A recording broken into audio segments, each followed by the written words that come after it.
یہ اس لیے کہ اللہ رات کو دن میں داخل کرتا ہے اور دن کو رات میں داخل کرتا ہے، اور اللہ تو سننے والا ہے، دیکھنے والا ہے۔ یہ اس لیے کہ اللہ ہی برحق ہے، اور جس چیز کو کافر اللہ کے سوا پکارتے ہیں وہ باطل ہے، اور اس لیے کہ اللہ اونچی شان والا ہے، بڑا ہے۔ کیا تم نہیں دیکھتے کہ اللہ آسمان سے مے برساتا ہے تو زمین سرسبز ہو جاتی ہے؟ بے شک اللہ مہربان ہے، خبردار ہے۔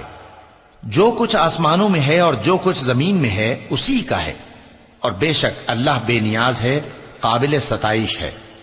کیا تم نہیں دیکھتے کہ جتنی چیزیں زمین میں ہیں سب اللہ نے تمہارے زیر فرمان کر رکھی ہیں، اور کشتیاں بھی جو اسی کے حکم سے سمندر میں چلتی ہیں، اور وہ آسمان کو تھامے رہتا ہے کہ زمین پر نہ گر پڑے مگر اس کے حکم سے۔ بے شک اللہ لوگوں پر نہایت